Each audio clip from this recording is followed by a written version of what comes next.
どうも。同人ゲーム語り部です。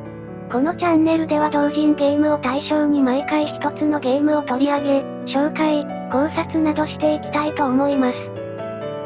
同人というジャンルであれば有料、無料にこだわらず様々な作品を紹介していく予定です。フリーゲームも同人ゲームの位置づけにしています。さて、今回紹介する作品はこちらです。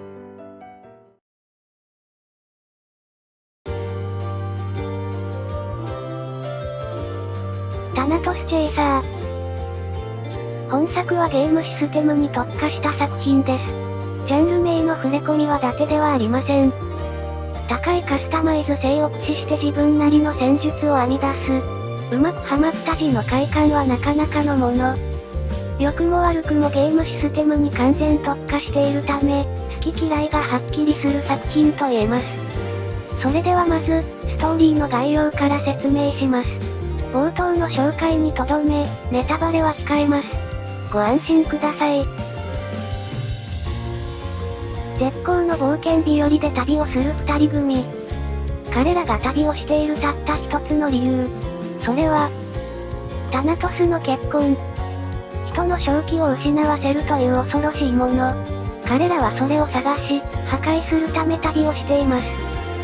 これは、タナトスの結婚を追い求める二人の旅人の物語。続いてはキャラクターの紹介に移らせていただきます。まずはベザ。このゲームの主人公。タナトスの結婚を追い求める青年。相棒のエアリと共に、手がかりを探す旅をしています。エアリ。ベザと同じ理由で旅をする女性。熱くなりがちなベザを諌める優秀なパートナー。簡単ですが紹介は以上です。このゲームの肝であるシステム面について解説します。まずは戦闘から。エンカウントはシンボルかランダムのハイブリッド。ダンジョンの構成などに応じて変化します。戦闘における大事な要素の一つとして、まずは隊列。普通の RPG だとダメージが多少増減する程度でしょう。本作の場合、後列だと4分の1もダメージを減少できます。また、特定の隊列でないと使えないスキルや、隊列移動で効果を発揮するスキルもあります。敵に対しても隊列が重要なのは同様。隊列によって行動パターンが変化する敵も多く存在します。スキルをどう使うかも重要なポイントです。本作の特徴として、ほぼ全てのスキルにクールダウンが存在します。回復スキルも同様のため、どのタイミングでスキルを使うべきかが非常に重要となってきます。戦闘システムの紹介は以上です。一見単純に見えますが奥深いシステムになっています。戦闘以外のシステム面もいくつか紹介。まずはスキルツリー。RPG としては広く知られている手法のため、理解しやすい要素だと思います。スキルリセットも可能のため、特定のボス専用のスキルセットに変更するといった応用も可能です。多彩なダンジョン構成も面白い要素だと思います。例えば耐久ダンジョンという種類のダンジョン。こちらは、戦闘を繰り返すことで敵が息を潜め、エンカウントがなくなるのが特徴。探索ダンジョンはクリアするまで報酬を持ち帰れないというのが特徴。また、手持ちの探索アイテムを駆使してちょっとした謎解き要素も楽しめます。そして最大の特徴はこの結晶石システムでしょうか。作者様肝入りの要素です。武器にはスロットが設定されており、空きスロットに対し様々な効果を持つ結晶石をセット可能。FF7 を思い浮かべるとわかりやすいかと思います。この仕様によりプレイヤーだけのオリジナル武器を作ることができます。他にも、賞金首システムやパッチワークシステムなど、やり込み要素のあるシステムが多数備わっています。ここでは本作の評価すべき点を挙げたいと思います。なんといってもゲームシステムです。これを語らずに何を語るのかというほど比重を置いてます。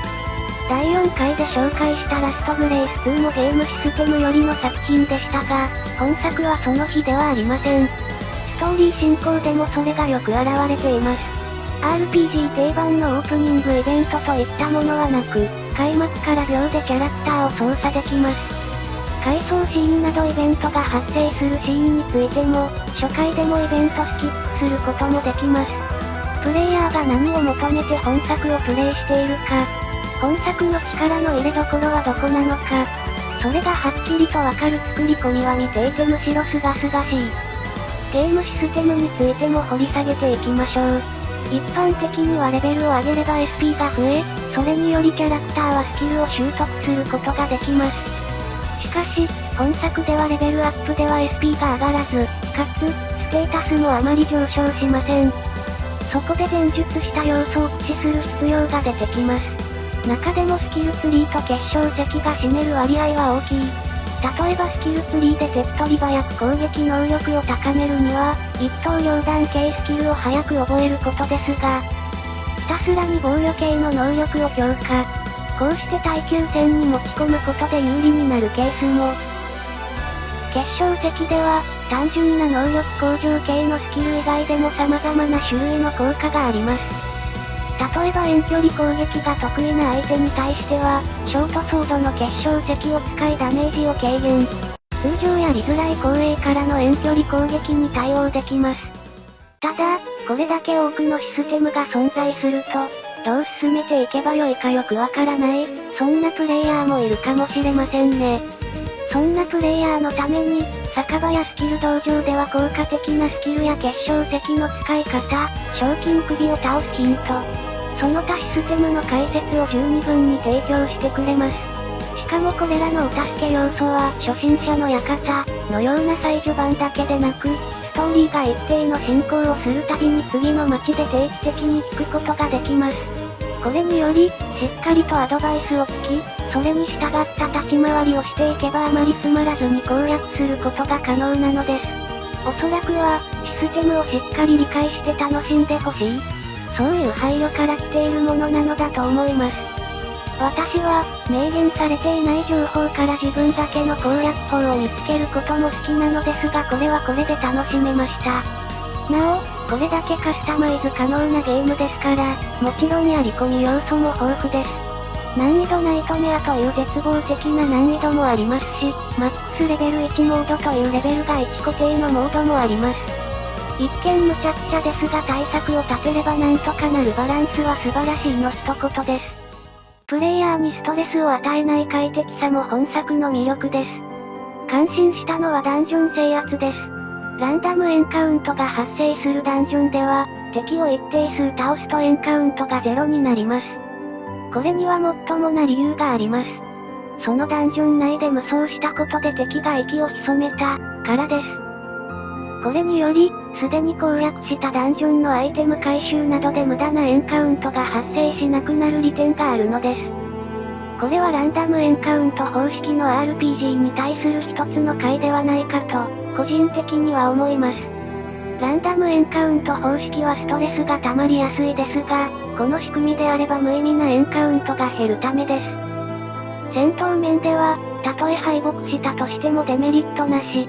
それどころかボス戦中にも逃走することも可能です。また本作では戦闘中にアイテムを使用する概念もないので、本当にお手軽に戦闘をやり直すことができるのです。ところで戦闘参加メンバーについても触れますが、最初から最後までベザとエアリの2人だけです。普通、パーティメンバーは少なくても3、4人。それに比べて本作は珍しい2人旅です。普通は数的不利が懸念されますが、いざプレイしてみると全く気にならずクリアできたことには少々驚きました。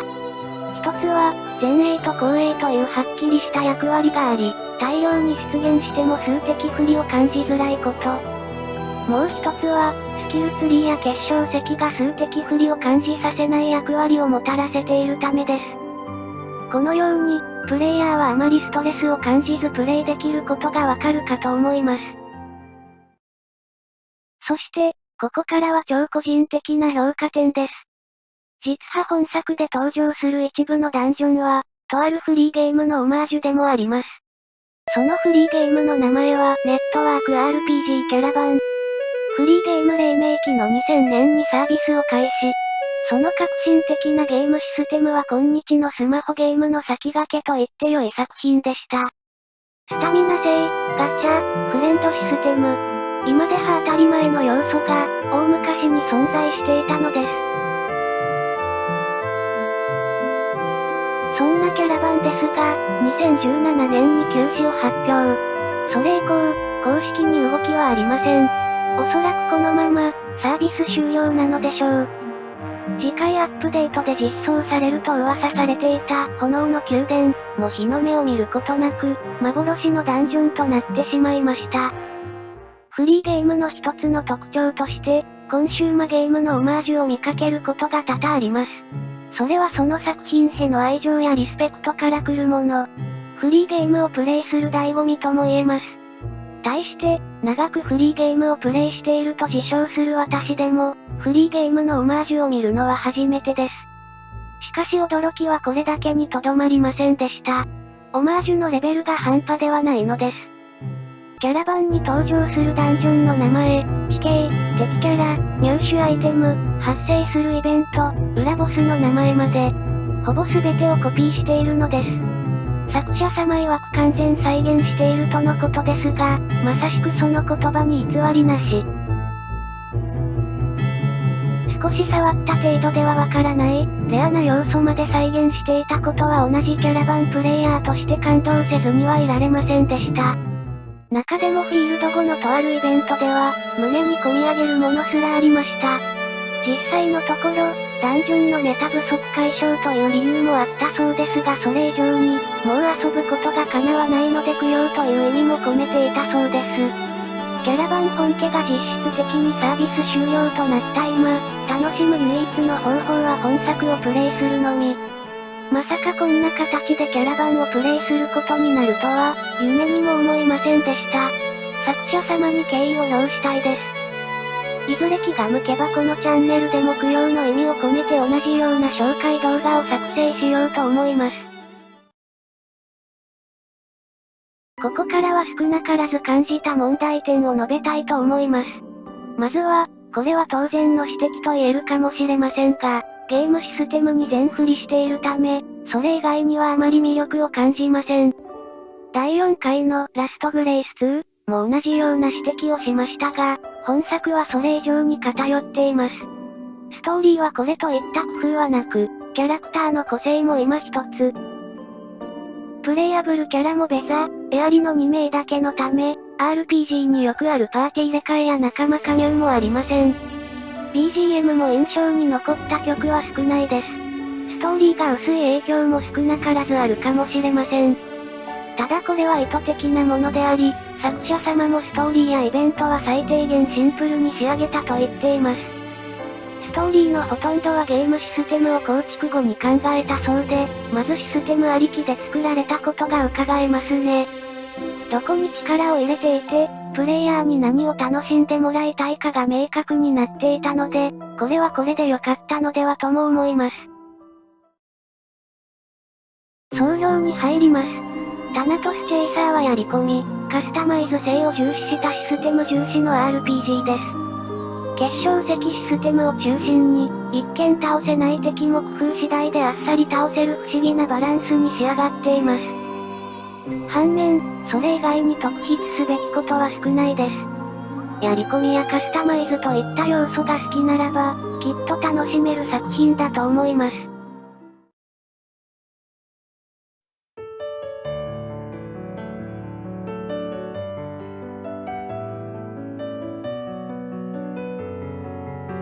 お疲れ様でした。本動画の紹介は以上です。興味を持ちましたら高評価とチャンネル登録お願いします。動画作成の励みになります。ご視聴いただきありがとうございました。